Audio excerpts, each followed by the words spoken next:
మీరు మాకు ఇచ్చినందుకు స్తోత్రం. ఈ దినము నీ మందిరమునకు నడిపించినందుకు స్తోత్రం. మా ఎడల అత్యధికమైన కృపను కురిపించినందుకు స్తోత్రం. ఆ కృప ద్వారాగా మమ్మల్ని రక్షించి నడిపిస్తున్నందుకు స్తోత్రము నాయనా. నిన్ను ఆరాధించాలని నీ సన్నిధికి వచ్చాము తండ్రి. ఇంతవరకు పాటలతో నిన్ను ఘనపరిచాం, సంగీత నాదములతో వాయిద్యములతో నిన్ను స్తుతించాం. మమ్మల్ని ఒక్కసారి జ్ఞాపన చేసుకోండి. ఇంకా నీ కార్యక్రమం జరగవలసి ఉన్నది. వాక్య పరిచర్యనైనా నీవే ఇక్కడ ఉండి జరిపించమని ప్రార్థిస్తున్నాను, అడుగుతున్నాను.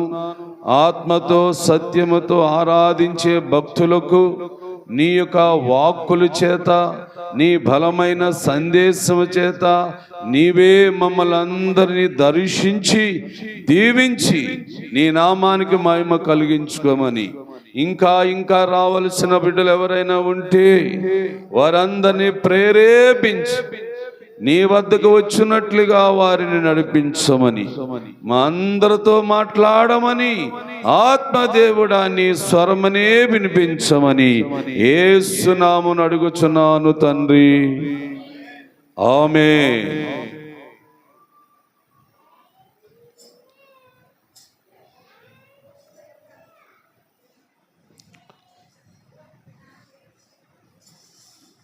నీ నామమే నాగానో విదితము కాదే, విలలో ఎవనికి వివరింపగని పావన రూపం. హృదయమే నీ ఆలయం క్రీస్తు. దేవునికి స్తోత్రం. నీవు నేను మనమందరము కూడా విలువ పెట్టి కొనబడ్డాం. ఈ సంగతిని మనము పూర్తిగా అర్థం చేసుకోవాలి.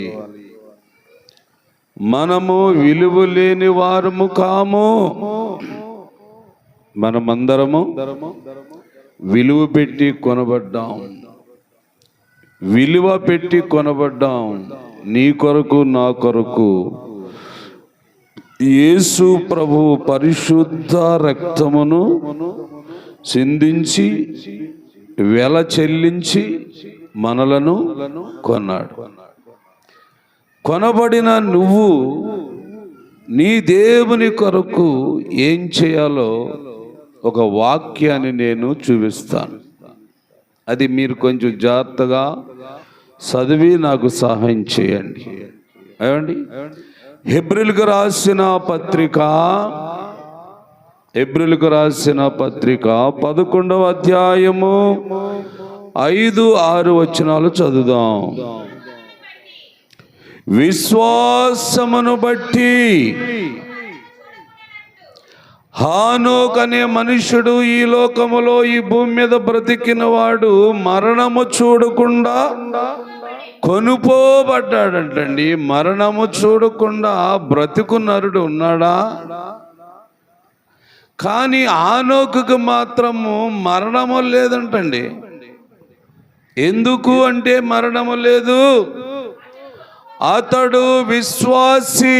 దేవునికి స్తోత్రం చెప్పా. ఆయన ఎవరో?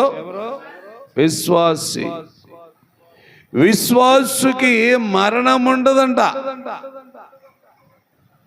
మీరు అందరూ నమ్మేరా మాట? విశ్వాసికి మరణం ఉండదంట. ఇదిగో వాక్యము. విశ్వాసమును బట్టి హానోకు మరణము చూడకుండా కొనుపోబడ్డాడు. మరణము చూడకుండా కొనుపోబడతాం మనము కూడా. ఏమండి? ఏ మరణము అంటే రెండవ మరణం వల్ల నీకే హాని కలగదు. అయితే ఇంకా విశ్వాసు కనుక మరణించలేదు కనుక, నువ్వు పరలోకం వెళ్ళలేదు కనుక ఒక నిజాన్ని తెలుసుకోవాలి. ఇప్పుడు ఏమిటా నిజము? అతడు అతడు కొనుపోబడక మునుపు దేవునికి ఇష్టుడై ఉండెనని సాక్ష్యము పొందాడండి. విశ్వాసికి ఏముండాలమ్మా? సాక్ష్యం ఉండాలా బాబు. ఎందుకంటే మనం విలువ బట్టి కొనబడిన వారు కాబట్టి ఈ భూమి మీద బ్రతికినంత కాలము నీవొక విశ్వాసు గనుక, నువ్వొక విశ్వాసురాలు గనుక ఇంకా కొనపోబడలేదు కాబట్టి ఇక్కడ ఉన్నంత వరకు నువ్వేముండాలంటే సాక్ష్యము ఉండాలి. సాక్ష్యము ఉండాలి. యేసు ప్రభువారు చాలా సందర్భాలలో విశ్వాసులతో మాట్లాడాడండి. ఏమని మాట్లాడాడు అంటే అది మనము లూకా సువార్తలో చూడవచ్చు. లాస్ట్ అధ్యాయములో, లూకా సువార్త లాస్ట్ అధ్యాయములో లాటు వచనాల్లో యేసు ప్రభువారు ఏమండి వారితో మాట్లాడినట్లుగా ఉంది. ఒక్కసారి ఆ బైబిల్ చూడండి. లూకా సువార్తను మనం తీయండి అందరూ. లూకా సువార్త తీస్తే దానిలో ఒక విషయము మనకు తెలియచేయబడుతుంది. ఆ మాటని నేను మీకు చూపిస్తాను, కొంచెం ఓపు పట్టండి. ఎంత? 24వ అధ్యాయము, 24వ అధ్యాయము 48వ వచనాన్ని చదవండి. ఈ సంగతులకు మీరే సాక్షులు. ఏమండి? ఏ సంగతులకు సాక్షులంట? యేసు ప్రభు వారి ద్వారాగా నాకు విలువైన దేహము కలిగింది చూడండి. దేవుని వలన నాకు విలువైన ఆత్మ అనుగ్రహించబడింది. నేను నిజమైన దేవుని కలిగి జీవిస్తున్నాను. ఒక విశ్వాసిగా వినండి. అర్థమైందా పాయింట్? దేని గురించి అంటే సాక్ష్యము? ఈ సంగతులను గూర్చి మీరే నాకు సాక్షులు. సాక్ష్యము చాలా చాలా విలువైనది. భూమి మీద నివసించే వారిలో నుండి ఏమండి హానోకు జీవితము దేవుని కొరకు సాక్షిగా జీవించాడు. మరి నువ్వు నేను ఉండాలా లేదా? ఈ సమాజంలో నీ జీవితం ఒక సాక్ష్యము, నీ బ్రతుకు ఒక సాక్ష్యము, నువ్వు చేసే పనులు ఒక సాక్ష్యము, నువ్వు కలిగి ఉన్న విశ్వాసం ఒక సాక్ష్యము. సాక్ష్యం దేవునికి కావాలి. నువ్వు ఒక సాక్షిగా ఉండాలి, నేనొక సాక్షిగా ఉండాలి. మనమందరము కలిసి దేవునికి సాక్షులము. ఎందుకు సాక్ష్యములంటే నీకు మరణము లేని జీవితాన్ని దేవుడిస్తున్నాడు. నీకు నాకు మరణము లేని జీవితాన్ని దేవుడిస్తున్నాడండి. ఒకవేళ భౌతికంగా ఈ లోకములో మరణించినా గాని దేవుని యొక్క శక్తి వలన, యేసుక్రీస్తు యొక్క పునరుద్ధాన వలన మరలా నీవు సజీవుడిగా లేపబడుతున్నావు. ఏమా? భౌతిక మరణము ఒకవేళ వచ్చినా గాని, ఈ లోకములో దేహాన్ని విడిచిపెట్టి ఆత్మ వెళ్ళిపోయినా గాని, ఏమండి పరలోకములో ఉన్న దేవుని శక్తి వలన, యేసుక్రీస్తు వారు పొందిన పునరుద్ధాన వలన నీకు కూడా మరలా జీవము కలుగుతుంది. అందుకు ఎలా ఉందాం మనమందరం అంటే దేవునికి ఇష్టమైన సాక్షులుగా జీవిద్దాం. అపొస్తలుల కార్యముల గ్రంథము చూడండి. అపొస్తలుల కార్యముల గ్రంథము 2వ అధ్యాయము 40వ వచనం కూడా చదువుతారా ఒకసారి? 2వ అధ్యాయము 40వ వచనము అపొస్తలుల కార్యములు. ఏమా ఇంకను అనేక విధములైన మాటల వలన సాక్ష్యమిచ్చి మీరు మూర్ఖులకు ఈ తరము వారికి ఏరే రక్షణ పొందుడని దేవునికి స్తోత్రం. ఎవరిని హెచ్చరించాలా? విశ్వాసి. మూర్ఖులుగా ఇంకా ఉన్నారు భూమి మీద. మూర్ఖత్వము కలిగి జీవించేవారు ఉన్నారు ఈ భూమి మీద. వారికి నీ విశ్వాసిగా, వారికి నువ్వే సాక్షిగా కనబడి వారితో మాట్లాడాలి. మూర్ఖులైన ఈ తరమ వారికి వేరే రక్షణ కలుగునట్లుగా విశ్వాసి ఏం చేయాలంటే వారితో మాట్లాడాలి. మూర్ఖులతో మాట్లాడతారా బాబు? మీరు మాట్లాడరు కదా. బాబోయ్ ఆడు మంచోడు కాదండి బాబు, వాడు మాట వినడండి, వాడు వెంటనే తిరగబడతాడండి బాబు. ఛీ, ఇలాంటి వాడితో మాట్లాడిన ఒకటే, మాట్లాడకపోయినా ఒకటే అనుకొని తప్పించుకొని పోయేవాళ్ళు ఉంటారు చాలా వరకు. కానీ ఒకవేళ మాట్లాడాలి, మూర్ఖుని కూడా మార్చాలి అనుకునేది ఎవరంటే దేవునికి ఇష్టమైన విశ్వాసులు. దేవునికి ఇష్టమైన విశ్వాసులైతే మాట్లాడతారు. నేను వాడరేవులో ఉన్న ప్రజలందరినీ చూసినోడిని. నేను వాడరేవులో ఉన్న జనులందరితో మాట్లాడిన వాడిని నేను. అయితే ఇటీవల ఒక వ్యక్తితో మాట్లాడటానికి వారి ఇంటికి వెళ్ళాను. ఏం బాబు, నేను ఇప్పటికొచ్చి ఆయనతో ఎప్పుడు మాట్లాడలేదు, తెలిసిన వాడే కానీ మాట్లాడలేదు. నేను ఎందుకనో దేవుడు మాట్లాడించలేదు వాడితోని. అయితే ఇటీవల దేవుడు ప్రేరేపించి ఆ ఇంటికి వెళ్ళు అన్నాడు.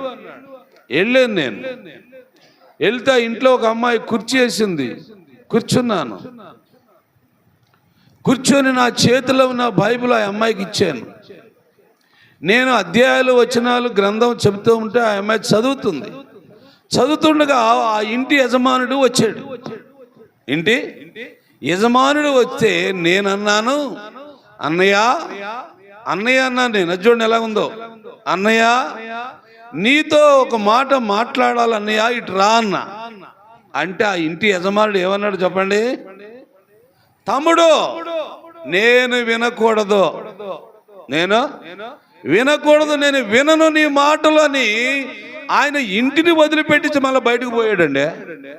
ఎందుకు పోయాడు? నేను ఉన్నాను, అక్కడ కూర్చున్నానని, నా మాట వినబడిపోద్దేమో అలాగని ఇంటిలో కూడా ఉండకుండా బయటకు పోయాడు. అంటే వాడిని ఏమనాలా? వాక్యం బట్టి మూర్ఖుడు. ఎవడా? మూర్ఖుడు, మూర్ఖ స్వభావం కలిగిన మనుష్యుడు. ఎంత మాత్రము లోబడరీలు. అయితే విశ్వాసం ఏం చేయాలా? విశ్వాసం ఏం చేయాలండి? వారి ఎదుట నువ్వు పొందిన అనుభవం సాక్ష్య రూపములో ఆ వ్యక్తికి వినిపించు. వింటే రక్షించబడతాడు, వినకపోతే శిక్షించబడతాడు. దేవునికి స్తోత్రం.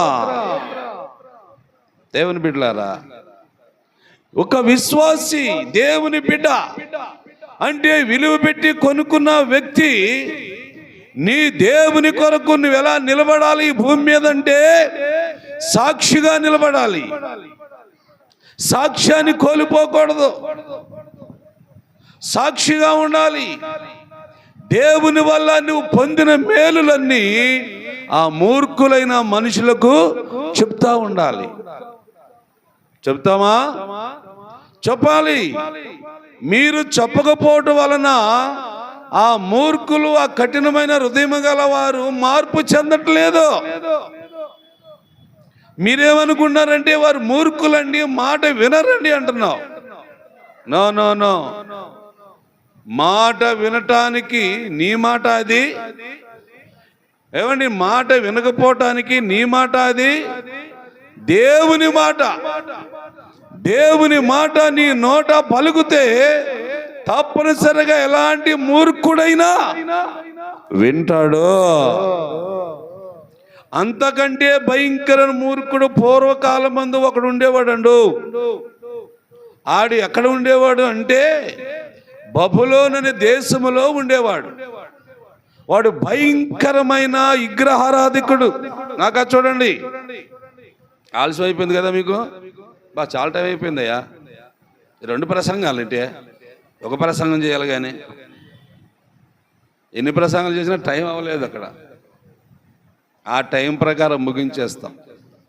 ఏమంటే ఆ బబులోను దేశములో ఒక భయంకరమైన మూర్ఖుడు ఉన్నాడు. మూర్ఖుడు అంటే విగ్రహములే దేవుళ్ళు, విగ్రహములే దేవతలు, వారినే మనం పూజించాలి, వారిని పూజించకపోతే శిక్షలు పడతాయి మీకని ఒక భయంకరమైన అధికారము కలిగిన ఒక మూర్ఖుడు ఉన్నాడు. ఆయన పేరు నెబుకద్నెజరు. ఏం పేరు చెప్పండి గట్టిగా అందరూ. నెబుకద్నెజరు ఆడి పేరు అది. ఆ దేశానికి రాజు, చక్రవర్తి. వాడు చెప్పిందే ఏదవాక్కు, వాడు శాసనమే అందరూ పాటించాల. లేకపోతే బియ్యమివ్వడు, కూడు తిన్నివ్వడు, ఏమండి సుఖంగా నిద్రపోనివ్వడు. ఆడి అలవాటు అది. ఈ రాజుగారు ఆ దేశములో ప్రజలందరినీ, ఏమండి ప్రజలందరినీ విగ్రహముల వైపు మళ్ళిస్తున్నాడు. దానియేలు గ్రంథం 3వ అధ్యాయం చదవండి ఒక మాట. దానియేలు గ్రంథం 3వ అధ్యాయము ఒక మాట చదవండి. పూర్తిగా తెలియటానికి ఆ మాట చదివిస్తున్నాం. అదిగో రాజైన నెబుకద్నెజరు బంగారు ప్రతిమ ఒకటి చేయించి బబులోను దేశములో దూరాయను మైదానములో నిలబెట్టి దేశములో ఉన్న ప్రజలందరికీ సాటింపు వేయించాడు. ఇదిగో ప్రజలారా, జనులారా, ఆయా భాషలు మాట్లాడేవారులారా, స్త్రీలారా, పురుషులారా, చిన్నవారు, పెద్దవారు అందరూ కూడా నేను నిలబెట్టిన బంగారు ప్రతిమనకు మ్రొక్కాలి అనే మాట చెప్పాడు ఆ రాజు. ఆ ఊరిలో ఉన్న వారందరూ ఏమండి ఆ బొమ్మకి మొక్కటానికి వెళ్తున్నారు, ఆ బొమ్మకి సాగులు పడటానికి వెళ్తున్నారు. అలా వెళ్తున్న సమూహం అంతా ఆ సాగులు పడి ఆ బొమ్మకి మొక్కుతూ ఉన్నారు. కానీ అదే ఊరిలో నలుగురు ఉన్నారు, యవన బిడ్డలు. ఈ నలుగురు కలిసి ఏం చేశారంటే ఆ బొమ్మకి మొక్కకుండా జీవము గల దేవునికే ప్రార్థన చేసుకుంటూ ఉన్నారు. ఈ సంగతి ఆ రాజుగారికి తెలిసింది. ఈ సంగతి రాజుగారు తెలిసినప్పుడు రాజు అన్నాడు, రేయ్ యవనస్తులారా, ఎందుకని నా మాట మీరు వినలేదు? నేను నిలబెట్టిన ప్రతిమనకు ఎందుకు మీరు నమస్కారం చేయలేదు అంటే వాళ్ళన్నారు, అది నువ్వు చేయించిన బొమ్మ, అది బంగారుని కరగబోసి ప్రతిమగా నిలబెట్టావు. మనుషులు చేసినవన్నీ కూడా ఒట్టి విగ్రహములే. వారెలాగా దేవుళ్ళు అవుతారండి? దేవుడంటే జీవము కలిగి ఉండాలా, దేవుడంటే భూమి ఆకాశను సృజించాలా, దేవుడంటే భూమి మీద నరులను పుట్టించాలా. అలాగా చేసిన దేవుడు మాకు ఆయన ఉన్నాడు. ఆ దేవుని తప్ప మేము ఎవరిని పూజించము అన్నారు ఈ ముగ్గురు నలుగురు. ఏమండి, పూజించకపోతే శిక్ష. ఏ శిక్ష? ఏ శిక్ష రాజు? ఏ శిక్ష అంటారేంట్రా? ఇదిగో అలాగ పూజించిన వారిని శిక్షించటానికి అగ్నిగుండం ఒకటి నేను తవ్వించి అగ్ని మండుచుంది అక్కడ, దానిలో వేయబడతారు అన్నాడు. అన్నప్పుడు ఈ కుర్రాళ్ళు అంటారు, రాజా నువ్వు తవ్విన గుండమైనను నువ్వు వెలిగించిన మంట అయినను మమ్మలను ఏమీ చెయ్యలేదు. ఎందుకో మేము సేవించుచున్న దేవుడు ఈ మండుచున్న ఏడిమి గుండములో నుండి కూడా తప్పించుటకు సామర్థ్యత కలిగిన దేవుడు. దేవుడు అంటే ఈయన మాట ఏమి లెక్క చేయలేదు రాజు. ఈ ముగ్గురిని పట్టుకొండ్రా అన్నాడు. వారి దగ్గర ఉన్న సైనికులు ఆ ముగ్గురిని పట్టుకున్నారు, కాళ్ళు చేతులు కట్టేశారు. కట్టేసి ముగ్గురిని గుండం దగ్గర తీసుకొచ్చారు. బాగినండి, గుండము చాలా వేడిగా ఉంది, అగ్ని మండిపోతుంది. మనుషులు ఆ వేడికి తట్టుకోలేక దూరంగా ఉంటున్నారు. అయితే ఇప్పుడు ఈ ముగ్గురు కుర్రవాళ్ళు ఏం చేయాలా? గుండములో గేయటానికి కొంతమంది బలమైన వారు తీసుకొని వస్తున్నారు.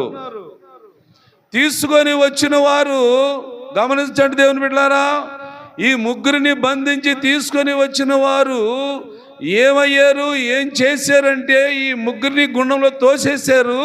వారి గుండం ఎలపలే కాలిపోయి చచ్చిపోయారండి. ఎవరు కాలిపోవాలా?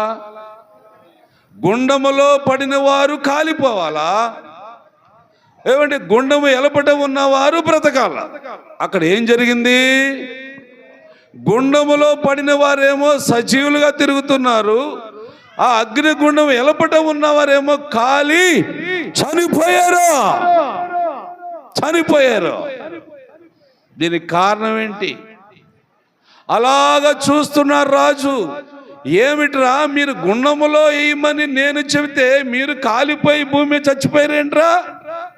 మరి గుండములో తోయబడ్డవారు ఎలా ఉన్నారో చూడటానికని వచ్చాడు రాజు. చూడటానికి వస్తే ఆ గుండములో ఉన్నవారు ఏం చేస్తున్నారు? సజీవులుగా వారు తిరుగుతున్నారండి. గుండములో ముగ్గురిని తోస్తే ఆ గుండములో నలుగురు కనబడ్డారు. ఆ నెబుకద్నెజరుకి మనుషులను పిలిచాడు, రేయ్ మీరు ఎంతమందిరా గుండములో తోశారు? ముగ్గురినయ్యా. మరి నాలుగో వాడెవడరా? ఆ గుండములో తిరుగుతున్నాడు. అగ్ని మంటలు వారిని ఏమీ చేయలేకపోతున్నాయి. ఎవరికి ఏ హాని కలగట్లేదేంటి? ఈ విచిత్రం ఏంటి? ఈ రహస్యం ఏంటి అని అక్కడ ఉన్న మనుషులను అడిగితే, ఏమిటో రాజుగారు ఈ చిత్రం మాకు కూడా అర్థం అవట్లేదు. అయితే ఆ గుండములో ఉన్న ముగ్గురిని మీరు తోశారు కదా, ముగ్గురిని బయటకు తీయండి. మరి నాలుగో వ్యక్తిని పట్టుకోవాలా లేదా? వీళ్ళు ఏమా నాలుగో వ్యక్తిని కూడా పట్టుకోవాలా లేదా? కానీ వారు తోసింది ఎంతమందిని అంటున్నారు? ముగ్గురిని. కానీ ఆ గుండంలో తిరిగేది ఎంతమంది? నలుగురు.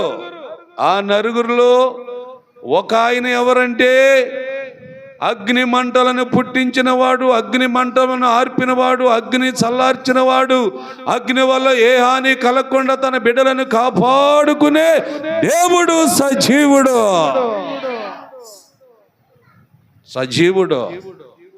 అగ్ని మంటను కూడా ఆర్పేస్తాడు. దేవుడు తలుచుకుంటే అగ్నితో భూలోకం నాశనం కూడా చేస్తాడు.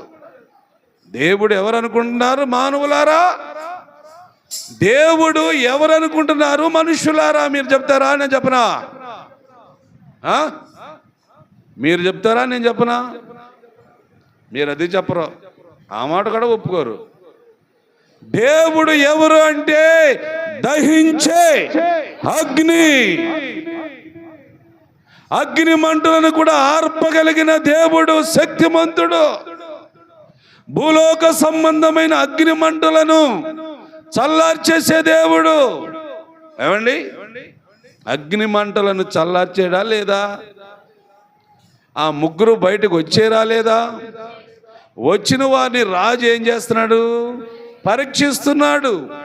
మీరు ఇప్పటిదాకా అగ్ని మంటల్లో ఉండి వచ్చారు కదా, అగ్ని వాసన వీరి తల వెంట్రుకలు కాలిపోయాయి, వీరి వస్త్రాలే కాలిపోయామని పరీక్షిస్తున్నాడు. పరీక్షిస్తే ఏది కూడా వారి తల వెంట్రుకలు కానీ వారు తొడుక్కున్న వస్త్రాలు కానీ నిజంగా చెప్పాలంటే వారి దేహానికి కూడా ఆ పొగ కానీ అంటకుండా వాసన కూడా లేకుండా బయటకు వచ్చారు. అదే మూర్ఖుడు అదే రాజు అంటున్న మాట మీరు వింటారా?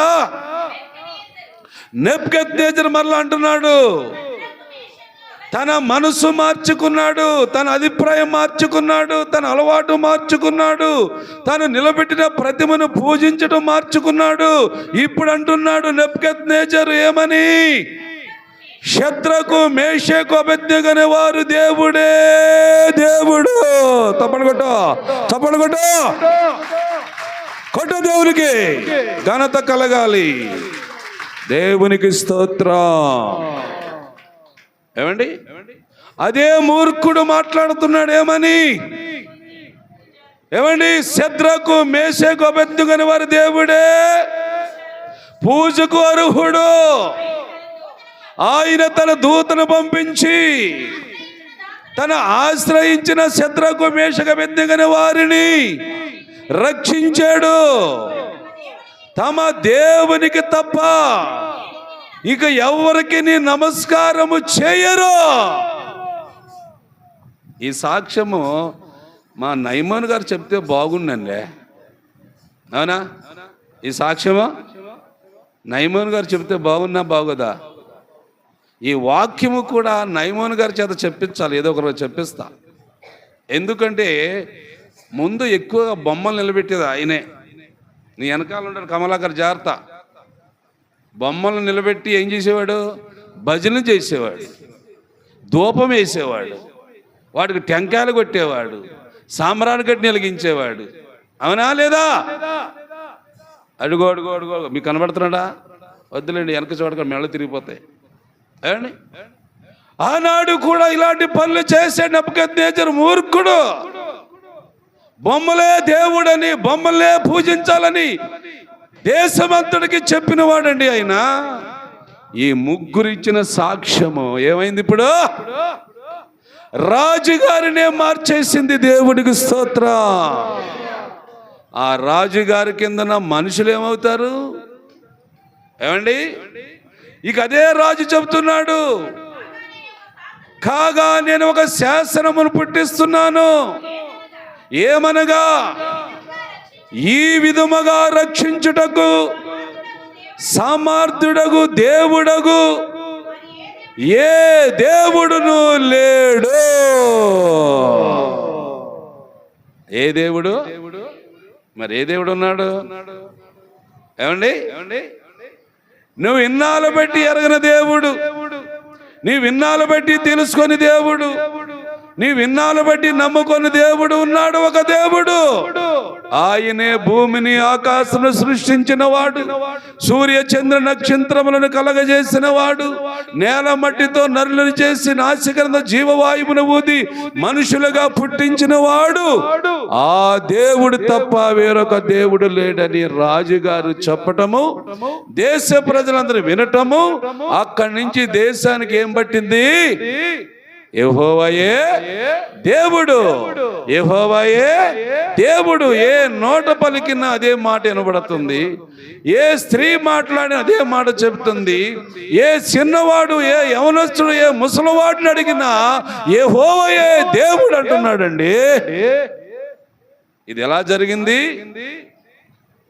ఆ ముగ్గురు వ్యక్తులు సాక్ష్యము.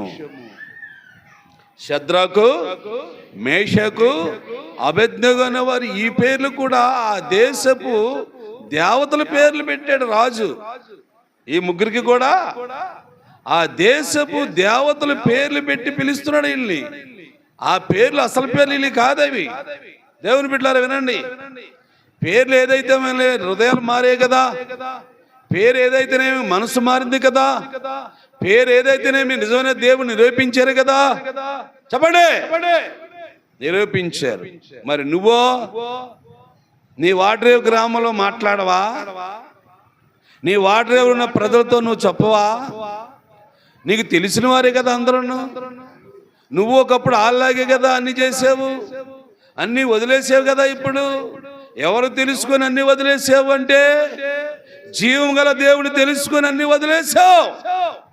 ఆ జీవం గల దేవుడు నీకు ఏం చేశాడు చెప్పవా? చెప్దామా? ఏం బాబు? చెప్పడమే సాక్ష్యం, చెప్పడమే సాక్ష్యం. మీ సాక్ష్యాన్ని నిలబెట్టుకోండి, మీ సాక్ష్యాన్ని కాపాడుకోండి.